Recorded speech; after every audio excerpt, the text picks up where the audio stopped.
राम किया। बड़ा आनंद में भाव है। भगवान पृथु जी ने उनकी स्तुति की तब भगवान बोले मैं आपसे अति प्रसन्न हूँ, कोई वरदान मांगो।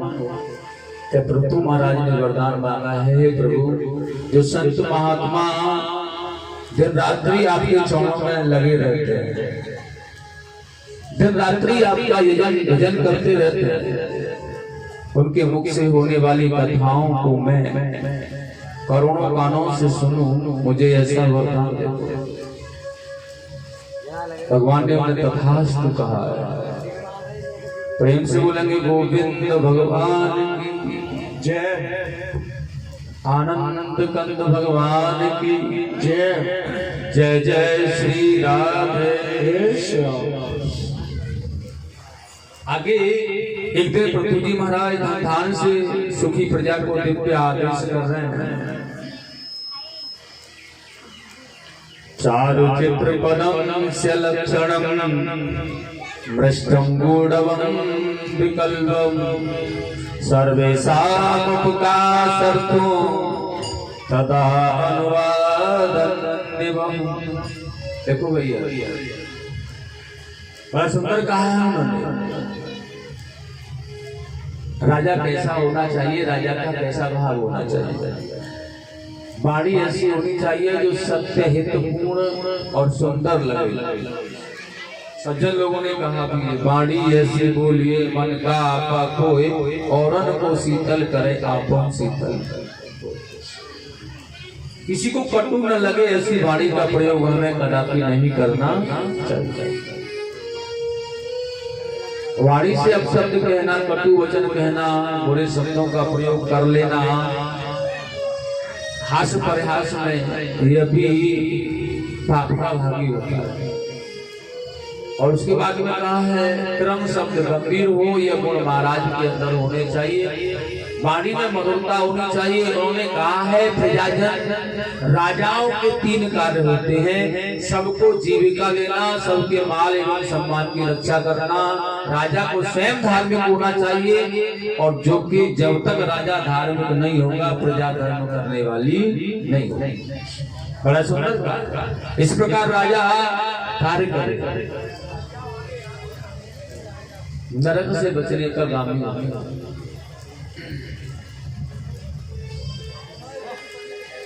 बड़ा सुंदर भाव है।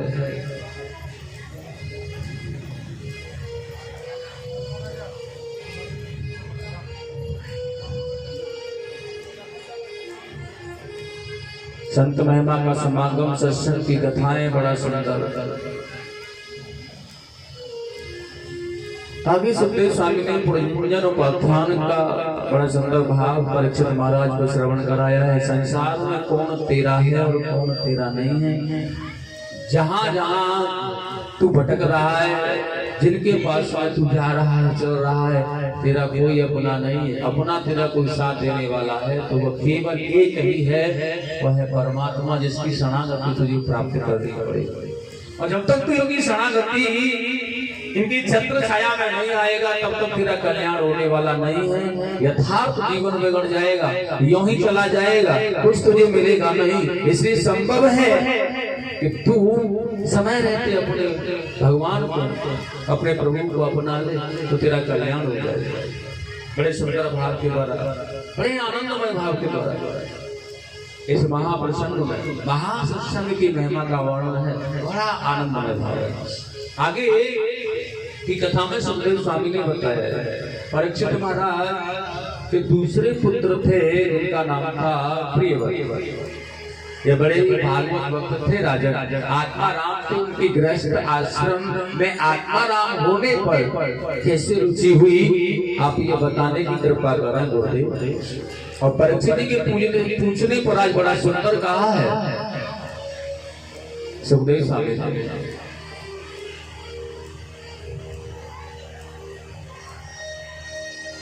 प्रियव्रतो भागवत आत्मारामं कथं मुने, श्री कृष्ण गोविंद हरे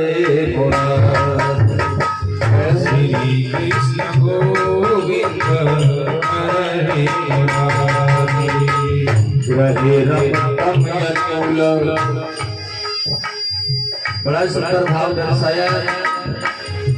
कर्मवंत पराभव श्री कृष्ण गोविंद हरे मुरारे। श्री कृष्ण गोविंद हरे मुरारे।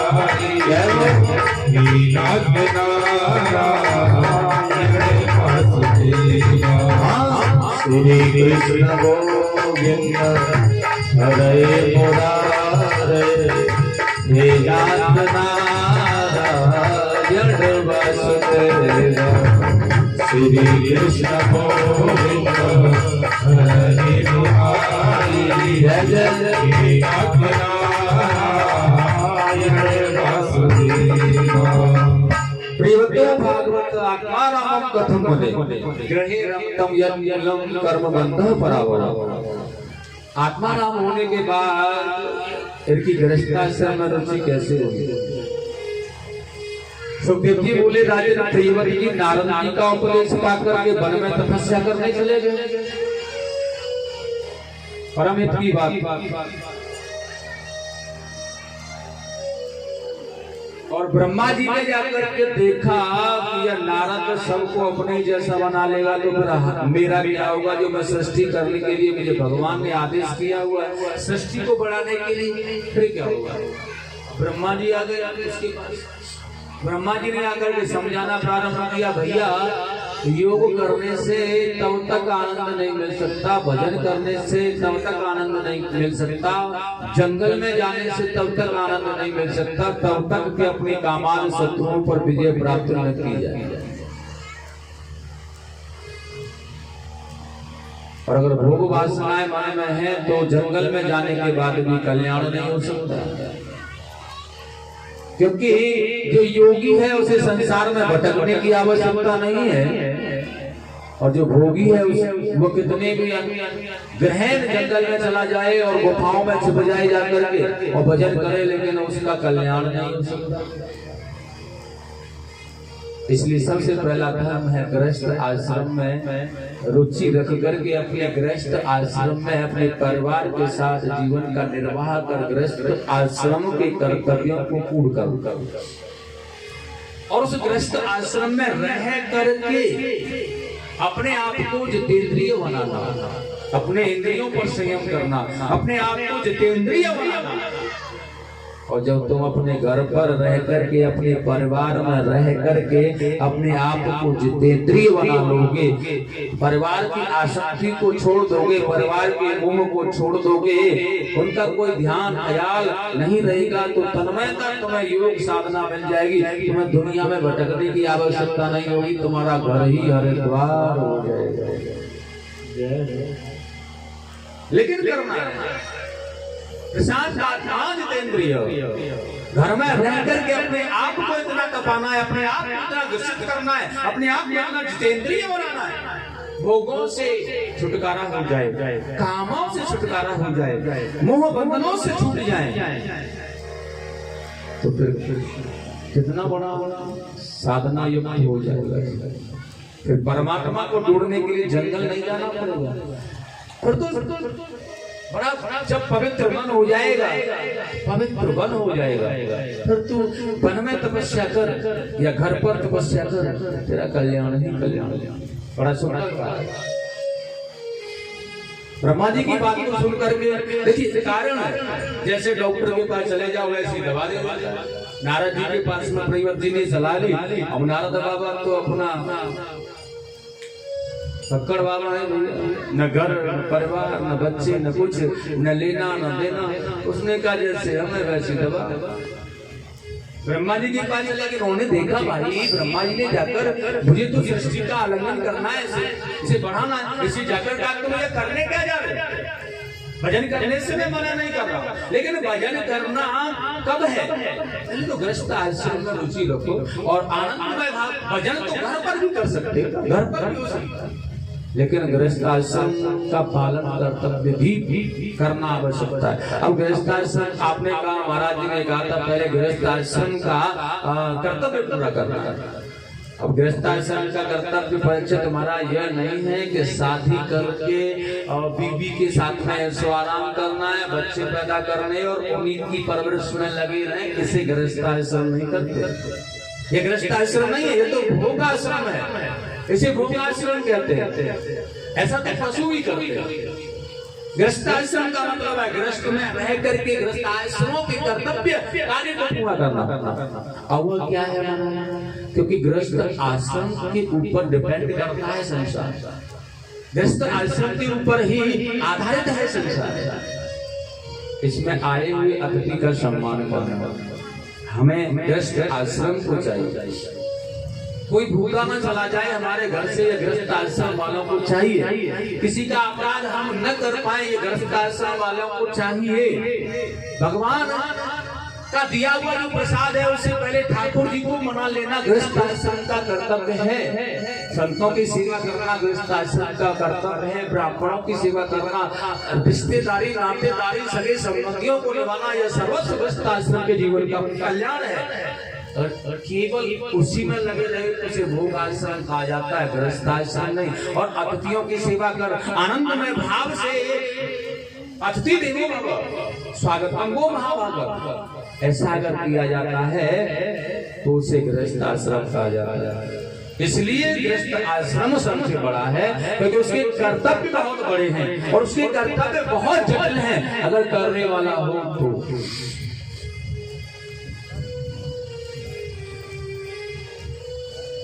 बड़ी सुंदर बात।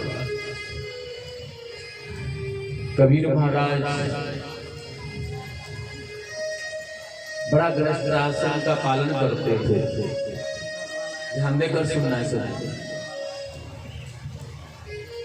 उनकी एक पत्नी थी, उनके 2 बच्चे थे, एक बेटा था कमाल, एक बेटी थी कमाली। दरवाजे पर बैठे रहते थे। कोई भी सज्जन लोग निकल के जा रहा होता है ना तो बिना भोजन के बिना जलपान के जाने नहीं देते। आओ पधारो, अतिथि देवो भव। आप जैसे भक्तों का, आप जैसे अतिथियों का दर्शन कैसे होगा, कहाँ मिलेगा?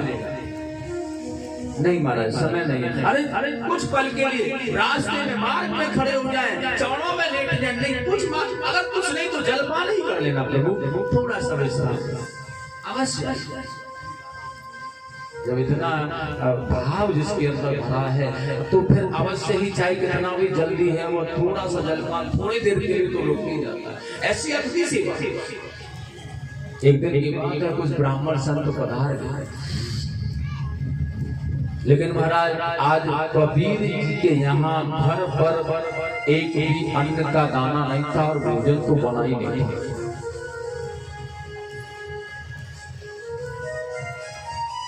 कबीर के यहाँ संत पधारे, ब्राह्मण पधारे, बड़ा प्रसन्न हुए। जहाँ संत पधारे वहाँ कितना आनंद है, जहाँ ब्राह्मण पधारे कितना कल्याण है, जहाँ भक्त समाज पधारता है कितना आनंद होता है। कबीर जी ने उनका चरणों पे लिया, चरणामृत दिया, नाना प्रकार से पूजन किया, बैठाला, आदेश किया, प्रसाद ठाकुर जी को बनाओ और प्रसाद ठाकुर जी का भोग लगा। अब क्या किया जाए, घर पर तो कुछ है ही नहीं, प्रसाद बनेगा कहाँ? उनकी पत्नी ने अपने इशारे से उन्हें बुला करके कहा है, बालक घर पर सुबह से भूखे हैं, आपने बिना समझे सोचे भोजन बनाने के लिए, प्रसाद बनाने के लिए कह दिया है स्वामी। मैं अतिथि सेवा करने से मना नहीं कर रही हूँ, लेकिन मैं ये चाहती हूँ कि कम से कम आपको इतना तो सोचना चाहिए कि घर पर कुछ है या नहीं। आपने कह दिया, अगर मैं बनाकर नहीं दूं तो किसे दोष लगेगा?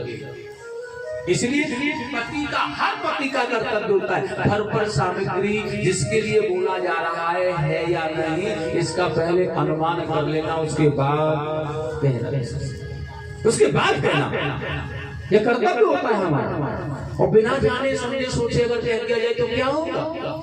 बेइज्जत होना पड़ेगा। और आज कमाल की आंखों में बेटा बेटी कमाली हो रहे हैं, पिताजी आज क्या होगा? हमारे घर से तो अतिथि भूखे चले जाएंगे। कबीर जी की आंखों में आंसू आ गए, रोने रोने अश्रु पुरित जल बह रहा है उनकी आंखों में। हे ठाकुर जी, मैंने ऐसा त्याग किया है क्योंकि आज तुमने इतनी बड़ी विडंबना में मुझे खड़ा कर दिया। रात्रि का प्रहर बीतने लगा है, संतों को जैसे तैसे वहां ठहरा है। कबीर अपनी पत्नी को लेकर के चल दिए रात्रि। पत्नी कह रही है कहाँ ले जा रहे हो स्वामी?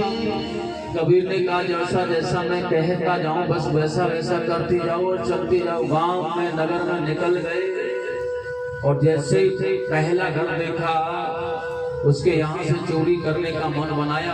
अतिथि सेवा के लिए तो देखा बड़ा बेचारा गरीब ले आता था तो बन जाता था। कबीर जी ने देखा अगर मैं इसके यहाँ से डाका डालूंगा चोरी करूंगा ये तो बड़ी विडंबना। दूसरे घर में गया